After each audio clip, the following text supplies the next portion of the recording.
say we apologize for last week's technical difficulties. Me and Payne are still working on this thing, and I think we got to figure it out. So, hopefully we don't get that bad lag like last time. We felt bad for the fans, but we should be good now. Awesome. Yeah, sorry guys. I really apologize. Let's see. Yeah, I think it was a little bit of both our computers there just kind of. Yeah, we were uploading videos all day, so it was tough. Let's give it a minute. Let's let the notifications come in. Let's jump right into it. Heck yeah, sounds good. Yeah, people starting to join in. What's up, guys? Drop some comments, drop some questions. If you guys got any questions for this card, I mean, UFC 258, man. How you feeling about it, Payne? You liking it? I'm excited, but I feel like last week's card was better. Really? Yeah, I mean, pay-per-view. This is a pay-per-view card. People are supposed to pay for this. But, overall, I'm hyped. I'm hyped for the fights overall. I'll watch two ants fight on the ground. So, yeah, man. For me, it's the co-main event. I mean, you're paying for Macy Barber versus Alexa Grasso as the co-main event. It's kind of tough, Yeah, exactly. I feel like they should have moved the Corey Sandhagen and Frankie Edgar fight to this card as the co-main event. I feel like that would have been a smart choice. Yeah, and actually, we can just talk about that and recap that real quick while people are coming in. Wow, what a performance, Brad. The Sandman. Dude, I felt bad for Frankie Edgar though. Yeah, that was the gnarliest knee. Well, other than Jorge Masvidal's, that was the gnarliest knee I've ever seen in my life. Yeah, that clipped him right 100,000%. Clipped him right on the chin, and just fell like a tree. That was wild. And then Volkov over him. I mean, we both had Overeem, but I forgot how big Volkov looked compared to Overeem.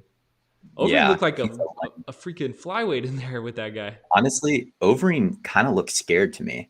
Yeah, if that makes any sense. He looked hesitant. In the first 10 seconds of the fight, his back was against the cage with his hands up. Yeah. It just I don't know. It didn't look like he necessarily showed up. I know he has more talent than that, but whatever. Hey guys, and anyone that's watching right now, throw some comments in the chat and we'll answer them as we go along. Smash that like button for us. It helps us out greatly. Yeah, hit that like button, my people. We appreciate it. But do you wanna get into this, Payne? Yeah, let's get right into it. All right, man. So the first fight we got a female fight to start it off. Miranda Maverick versus Gillian Robertson. Who you feeling, man? Yeah, so in this flyweight bout, we have Gillian Robertson versus Miranda Maverick. Robertson's coming into this fight with a 9-5-0 record. Maverick's coming into this fight with a 10-2-0 record. Miranda Maverick is coming into this fight as a slight favorite at -140. Robertson's coming in as a slight underdog at +120. Maverick is on a 6-fight win streak, and she won her UFC debut. She has fought a lot of competition on the regional scene in Invicta. She's going to have a significant striking advantage in this fight. And then we have Gillian Robertson. This is Gillian's last fight on her UFC contract, so that's definitely worth noting. She's really struggled with consistency. She lost 2 out of her last 4 fights. Overall, Robertson has more UFC experience, but Maverick has fought relatively good competition. I really do think that the clearest path for victory is for Gillian to land a submission, but I really don't see that happening. So my pick in this fight is Miranda Maverick wins by decision at +150. Yeah, dude. I mean, Miranda Maverick, a lot of people are high on this girl. They think she may be the future, and, she could. She throws bombs. She has heavy hands. You saw in her UFC debut, she took a huge win, just ragdolling this girl. I think she broke the girl's nose. The girl couldn't continue anymore. So, this girl throws bombs. And like you said, man, if the only way Jillian's going to win this, if she gets it on the ground, I don't think she's able to do that. I think Miranda Maverick is the truth. And, this is a crazy pick, but I'm going Miranda Maverick via KO. I mean, I know Payne's not going to agree with it, but I don't agree with that. Yeah, I mean, I don't know. I think she knocks her with something. I watched Gillian get knocked out by Macy Barber, I believe, and Gillian Robertson does not impress me, and she is sleepable. So Miranda Maverick via KO +425. There's the value right there, baby. Damn. All right. There is a lot of value there, but there's value there. It's questionable. So right. I'll jump right into the next fight. The next fight's welterweight. We got Gabe Green versus that's coming into this fight with a 9-3-0 record. A slight favorite at -135. And then we've got Phillip Rowe. He has a record of 7-2-0. He's coming in as a slight underdog at +115. This is going to be a great fight and definitely has potential for fight of the night, in my opinion. Green lost his last fight against Daniel Rodriguez in his UFC debut, but he did take that fight on short notice. But with Phillip Rowe, he does have a 7-inch reach advantage. But the concerning thing for me, at least, is he doesn't use it. He doesn't utilize it at all. He is on a 6-7 fight win streak, and he's making his UFC debut.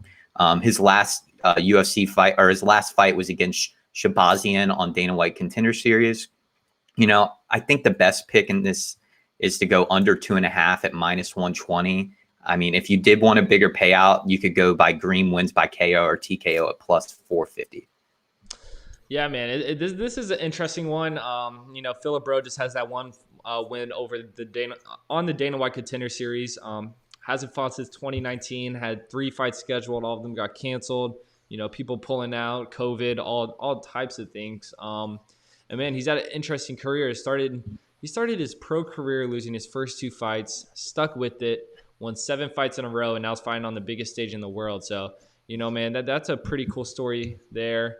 And really this fight comes down to, if Gabe Green is able to get inside that long range of Phillip Rowe and catches him with something, or, if he's able to continue landing punches on the longer Phillip Rowe, then, I think he wins. But personally, man, I think Phillip Rowe is able to keep him at distance, use that reach, and just poke him apart from the outside and get this win. So I'm taking Phillip Rowe money line at +115. And then next we got Ricky Simón versus Brian Kelleher. Who you feeling on this one, Payne? Yeah, so this is a featherweight fight. Simone's coming in with a 17-3-0 record. Keller's coming in with a 22-11-0 record. Ricky Simone's kind of coming in as a heavy favorite at -250. Keller's a +210 underdog. Simone is 2-2 in his last 4 fights. He does have notable wins over Ray Borg, Gaetano Perello, Montel Jackson. He did actually fight, I believe it was 2 weeks ago, and he absolutely dominated the guy, took him down probably 10 to 11 times. It was incredible. But on the other hand, we have Brian Kelleher. He has won 3 out of his last 4 fights. His last loss was to Cody Stamann, but he does have notable wins over Ray Rodriguez, Hunter Azur, and Odd Osborne, who had a really impressive performance last Saturday. Kelleher is extremely dangerous, and he has an insane guillotine and a lot of power in his punch. As long as Simone is able to avoid getting submitted or caught by Keller's devastating left hook, I really do think he'll win this fight. So my pick is Ricky Simón by decision at -135. Yeah, man. I mean, Ricky Simón coming off that crazy win against Potolo. Took Potolo down 7 times, and Ricky Simón's just a grinder. He's gonna try to out wrestle you, take you down over and over again. But man, I said in our single videos today, a wrestler's worst enemy is a guy who has a good guillotine, and that's what Brian Kelleher has. That's his specialty. So, I'm going to take my chances with Brian Kelleher on this one. I'm just looking for value here, and I feel like there's a lot of value with Brian Kelleher at +210. So give me Brian Kelleher, money line at +210. I think he's able to lock in a guillotine. Hey. So, and then to open different sides so far, Yeah, we have them. I don't think we've agreed on a single one so far. Me neither. And then in the prelims, which start at 8 p.m. on ESPN, we have Mallory Martin versus Pollyanna Viana. Mallory Martin's 7-3-0. She's coming into this fight. It's a slight favorite at -155. Pollyanna Viana is +135 underdog. Honestly, this was another really tough fight to predict. It's a really low-level fight, in my opinion. Pollyanna Viana, she did win her last fight against Emily Whitmire, but before that fight, she was on a 3-fight losing streak, and she lost to Veronica Macedo via submission first round, Hannah Cyphers, and JJ Aldrich. Then we got Mallory Martin. Martin won her UFC debut against Hannah Cyphers, and which is actually a common opponent between both of these fighters, but Pollyanna Viana lost to her. Martin needs to get top control in this fight, but Pollyanna likes to fight off her back. Martin needs to just stay safe while she's in top control. And if she does that throughout the fight, I really do think that she'll be able to pull this off. So my pick in this fight is Mallory Martin by decision at +105. Yeah, this is definitely a tough fight to pick. I mean, both these girls, early in their career, and for me, it's just I got to go with the grappler here. Pollyanna has some decent boxing, but I'm taking the wrestler here. I think Mallory Martin's able to, take Pollyanna down multiple times over and over again. and come out with this win. So I'm taking Mallory Martin via decision at plus 115. Me and Payne are on the same side on this one, and we both love that pick. And we actually have a message in our chat from Sean Harper. What's up, Sean? He says Billy Football versus Jake Paul, fight of the year 2021. Did you watch that Billy Football fight? I didn't watch it live, nah. But I did watch the highlight. I think he threw the fight. Or like once he was in there, he just, he didn't want to be, he decided he didn't want to be there anymore. Just took the dive. He made $1 million, so I don't really feel bad for him. Yeah, no, it was bad though. For 8 seconds. Yeah. I want to see a war in that fight. I mean, it's a silly fight, but that was some funny stuff. But you want to move on to the next one? Yeah. So in our next fight, we have Belal Muhammad at 17-3-0 record versus Diego Lima with 17-7-0 record. Muhammad's coming into this fight as a minus 400 favorite, which I think Vegas has the odds right. Lima is a plus 325 underdog. Muhammad's 8-2 in his last UFC fights. He's currently on a 3-fight win streak. And then we've got Diego Lima. Lima lost to Jesse Taylor in debatably my favorite season of The Ultimate Fighter, season 25. He is on a 3-fight win streak, and he has notable wins over Court McGee and Chad LaPrice. His last 2 fights were canceled in 2020. Don't see a clear path for victory for Lima. Muhammad is extremely well-rounded fighter, and I think he's honestly going to win this fight really easily. For those reasons, I'm going to go with Belal Muhammad wins by decision. Yeah, man. Like you said, Diego Lima, been doing the thing forever. Always been a fan of him. Seems like a good guy. That tough season he was on, he was always fun to watch, and just a solid all-around fighter. On a 3-fight winning streak, for a second there, it kind of looked rough for Diego Lima, but, it seems like we have a resurgence in his career. But, man, he's facing a tough Belal Muhammad who, he's always tough, likes to bring the pressure, puts guys against the fence, and, just grinds out wins. So, I don't know, man. The only way Lima's going to be able to win this fight is if, he's able to create distance and keep the fight on the outside and just use his striking. But I don't know. I feel like that's going to be a tough task to pull off. So I'm taking Belal Muhammad via decision at minus 145 as well. I feel like that's really the only play here. I feel like that's what's going to happen. First one we've agreed on. Yeah, for real. That's what we've agreed on. There we go. Finally. And then in the next fight, we have Rodolfo Vieira coming in with a 7-0-0 record. He's fighting Anthony Hernandez, who's coming in with a 7-2-0 record. Rodolfo Vieira is a minus 390 favorite, and Anthony Hernandez is a plus 320 underdog. Vieira, he has a perfect 7-0 record, and his last UFC win was in March 2020 against Saparbeg Safarov, and he won via arm triangle choke in first round. He is a black belt in Brazilian Jiu-Jitsu and is dangerous. Then we got Anthony Hernandez. If Vieira is able to get this fight to the ground and land the submission, Hernandez doesn't necessarily have the knockout power, so I'm not worried about him knocking out Vieira. But there's no value taking Vieira money line at minus 390 or Vieira by submission at minus 185. But I think the value's in the prop bet. For those reasons, my pick is Vieira wins in round 1 plus 100. Yeah, man. This is a tough fight to handicap because there's one thing that's going to happen in this fight. I know in a fight anyone could win, but Vieira is going to submit Anthony Hernandez. There's just no question about it. Vieira is, one of the best jiu-jitsu practitioners in the world. One of the best, probably maybe the best jiu-jitsu practitioner in the UFC. So, yeah, this is going to be easy work for him. He's going to submit Anthony Hernandez. And the only play here really is that round 1 submission or round 2, I would say. I don't think this lasts to round 3. But, yeah, man, I'm going to have to go with you on that round 1 submission, Vieira. What were the odds on that? Plus 100. So lock even money. I know it's hard. Yeah, betting, I would lock that as well. Yeah, I know it's hard betting. It's rough betting him. Yep, for only plus. I'm pretty sure 7 out of his last 7 fights have ended in the first round via submission. Yep. So I'll take it, especially against Anthony Hernandez. Yep.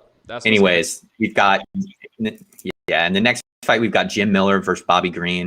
Miller's coming into his fight with a 32-15-0 record. Green's coming in with a 27-11-0 record. Bobby Green's coming in as a heavy favorite at minus 260, and Jim Miller's coming in as plus 205. Miller lost his last fight against Vince Pichel via decision in August 2020. And before his last loss, he did beat Roosevelt Roberts from Bar in the first round. You know, Miller is 3-2 in his last 5 fights. And then on the other hand, we have Bobby Green. And what really worries me about Bobby Green is he just has terrible fight IQ. He lost his last fight against Thiago Moses in October 2020, but you can't put too much stock in that loss because Thiago Moses is an up-and-coming prospect. He's won 3 out of his last 4 fights and 9 out of 9 of Green's last fight. And so for those reasons, my pick is Bobby Green by decision at -125. Yeah, man, this is a fun fight we have here. You know, I actually think this fight was supposed to in the prelims, but they moved it to the main card. I looked this morning, which is interesting. But, you know, I love watching both these guys fight. Jim Miller's coming off a loss. Bobby Green's coming off a loss. And you never know what you're going to get with Bobby Green, man. Sometimes he looks amazing. Sometimes he looks like he doesn't know what he's doing in there. So it's tough for me to bet on him. But, you know, I think he's able to pull this one out too. Out volume Jim Miller and get a decision win. Don't love the odds at -130, but I feel like that's the only play to do here. So I'll take Bobby Green via decision as well. And I believe the next fight opens up the main card. Yep. And by the way, the main card for any viewers, it's on pay-per-view. I know Brad and I talked earlier about we don't do it with this card being pay-per-view quality, but whatever. But anyways, view it on pay-per-view at 10 p.m. All right, we'll jump right into it, though. Opening up the main card is Maki Potolo coming in with a 13-7-0 record versus Julian Marquez coming in with a 7-2-0 record. Potolo is coming in as a +140 slight underdog, and Marquez 165 slight favorite. Potolo has lost his last 2 fights, and he has incredible knockout power. And the only path for victory, clear path for victory I see for him is by KO. And if he doesn't knock out Marquez, he's not going to win this fight. And then Julian Marquez, he's training at a Glory MMA with James Krause, and it's been over a year since his last fight, and he lost to Dietrico in 2018. And so he's been really inactive, which somewhat is concerning as well. But Marquez has never. But my best advice is really to just stay away from this fight. But if you had to put a pick on it, I would say Marquez by decision at +265. I think there is a pretty good amount of value there. Yeah, man. This should be a war and all around just a fun fight. Both these guys just love to throw bombs and finish people. So, you know, Potolo's coming into this one with 10 finishes. Julian is coming in with 8. Potolo's coming off 2 losses. And, you know, his record, he hasn't really fought too many good guys. So, you know, I think Julian gets the job done here in a finish. So I'm taking Julian Marquez inside the distance at +160. Somebody just put in the chat that my mic is cutting in and out. Yeah, it's honestly lagging again really bad. You know, I still hear you, but I think it may be like a Wi-Fi problem with you or something over at that place. Well, we'll figure it out. I'll just throw out my picks real quick, and I don't want to give you guys a laggy call if that's good with you, Brad. Yeah, that's fine. All right, so in the Andre Ewell versus Chris Gutierrez fight, it's a bantamweight fight. I would go with Andre. I think there's a lot of value with him and plus money. And then we got Kevin Gastelum versus Ian Heinisch. In that fight, I think you got to go Gastelum. You know, Gastelum has been disappointing in his last 2 fights. You know, he was a punch away from winning the title against Israel Adesanya and unfortunately couldn't finish it. But I think he bounces back here and I'm giving him a handout with Ian Heinisch. Then we got Macy Barber versus Alexa Grasso. I would go Macy Barber money line at +120. I think there's a lot of value with her. And then in the main event, we have Kamaru Usman versus Gilbert Burns. Gilbert Burns is the #1 contender, 19-3-0 record. Usman's coming in with 17-1-0 record. He is this champ right now in the welterweight division. You know, my pick is Kamaru Usman wins by decision at +105. I think that's the best value. Most of his fights have gone to decision. So I really like that. And then I also wrote down a parlay for you guys real quick. I would go with Miranda Maverick +150 to win by decision. I would go Mallory Martin wins by decision at +105. And then I would go Bums by decision at -125. And if you throw $100 on that, you win $822. Damn. And my dog of the day is Macy Barber +120. Perfect. All right, I'm going to hop off, Brad. Yep. Thank you, Payne. We'll figure this You got out. it? We'll figure Yeah, it we'll out. figure it. This show's a work in progress, guys. Sorry. Yeah, no worries, man. All right. Yeah, man, we're just I think it's Payne when Payne's in college right now and when he is at his parents' house, the stream works perfectly. But when he goes back to his place in Tallahassee, it just starts lagging. So I think we have a Wi-Fi problem there. So we'll figure it out. But man, I'll take you through these last four. What is it? 4 fights? Yeah. So we left off on Andre Ewell versus Chris Gutierrez. This fight was supposed to be scheduled, or this fight got scheduled on Monday, and is actually a catchweight fight at plus 145. So these guys won't be having too bad of a cut. And man, this is a tough one to pick because Ewell was training to fight Cody Stamann, Cody Stamann, however you say it. But Cody Stamann wasn't able to fight, so he was training for a guy who mostly just wrestles and takes you down, and now he has to fight Chris Gutierrez, which is a totally different style. So kind of wonder what's going through his mind, but man, I think the value here is with Andre Ewell. Just so lengthy, like Payne says. 7-inch reach advantage. Like I think he's able to strike Chris Gutierrez on the outside and just out volume. So I think the value here is with Andre Ewell. It's going to be a close fight though. Kind of scary to put some money on it, but I'm feeling Andre Ewell money line. Next is one that I'm super excited about: Kevin Gastelum versus Ian Heinisch. Man, Kevin Gastelum's kind of had a rough stretch lately, but man, he's a solid fighter. He's no joke. He knows how to get the win. He just grinds out wins, and Ian also is also a good fighter. You can always expect him to come out, do his thing, but man, Ian just doesn't have the best cardio. And just watch the Stylebender versus Kelvin Gastelum fight. He was able to hang in there with Stylebender for I think all 5 rounds, and then got finished at the end there. But I mean, I'm picking Kelvin in this fight. I think he gets back on track. I think he wins all 3 rounds easily, and I think there's a lot of value with Kelvin Gastelum via decision at plus 105. I don't see Ian Heinisch getting slept. It could happen, but I'm feeling Kelvin via decision on this one. And then next we got the co-main event: Macy Barber versus Alexa Grasso. Macy Barber coming off that surprising loss against Roxanne Modafferi. Suffered a torn ACL, and she's been off for a year. Should be interesting to see how she looks on this return. And then she's facing Alexa Grasso, who's always solid, always a tough fight. Has fought some of the best girls in the world, and Macy's still super young in her career. This is another tough fight to pick, but Alexa got just good solid boxing, nothing too crazy, and then Macy Barber throws more of the bombs, more heavy shots, gets in the pocket and makes the fight a little dirty. So I don't know. For me, I can't take Alexa Grasso in this fight. She's just too inconsistent, and I still believe that Macy Barber is a high level fighter, and I think she could have a great future in this, not even in this division, but in the UFC, and could be a star. A lot of people don't like her personality. I think she's all right. I've never been a Macy Barber hater, but I'm taking Macy Barber money line plus 120. I think there's some good value there. And next we got the main event, man.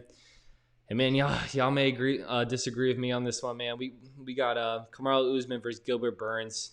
I think Payne brought it up, but these guys used to be good friends. These guys used to be training partners. Gilbert Burns has seen what Kamaru Usman can bring. He has felt it, pause. But he's trained with Usman for years and has probably sparred with him 100 times. I think this is definitely Usman's toughest test. The way Kamaru Usman wins his fights is by wrestling. Other than the Colby Covington fights, he brings the pressure, tries to put you against the fence and hold you there and keep you on the ground. But Gilbert Burns has great wrestling too. And not only does Gilbert Burns have great wrestling, he has some of the best world-class jiu-jitsu in the UFC, and that's going to strike a problem from Kamaru Usman.